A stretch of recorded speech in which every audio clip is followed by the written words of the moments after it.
কণ্ঠ, সর্বদা সত্যের পথে। তীব্র গরমে নাজেহাল অবস্থা সাধারণ মানুষের। আর এই তীব্র গরমের মাঝে দুই রকম চিত্র ধরা পড়ল সিউড়ি 12 নম্বর ওয়ার্ডে। সিউড়ি 12 নম্বর ওয়ার্ডে কোথাও দেখা যাচ্ছে কল থেকে জল পড়ে অপচয় হচ্ছে, তো আবার কোথাও দেখা যাচ্ছে পর্যাপ্ত জলই আসছে না, জল কিনে খেতে হচ্ছে, অথবা প্রায় 500 মিটার দূর থেকে কাঁধে করে জল নিয়ে আসতে হচ্ছে। প্রশ্ন উঠেছে, মিউনিসিপ্যালিটি জল দেওয়ার জন্য ট্যাক্স বাড়িয়ে নেওয়ার পরও পর্যাপ্ত জল পাচ্ছে না বাসিন্দারা।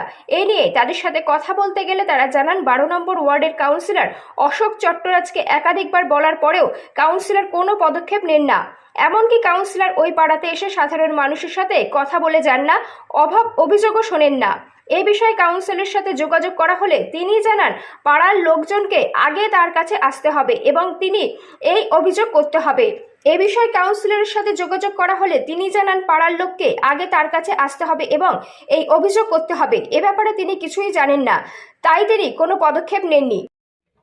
জলের সমস্যা কবে থেকে পাচ্ছেন? 3-4 মাস বেশি। মানে গরম পড়তে পড়তে শুরু হয়ে যাচ্ছে, আমার কখনো ভালো লাগে কখনো মন্দ। ভাই 1-1.5 বছর ধরে আপনারা জল পাচ্ছেন, কাউন্সিলরকে জানিয়েছিলেন? তো বলেছি, কোনো সুরাহা হয়নি? বলে পরে ততদিনে নিশ্চয়ই ব্যবস্থা হয়ে যেত।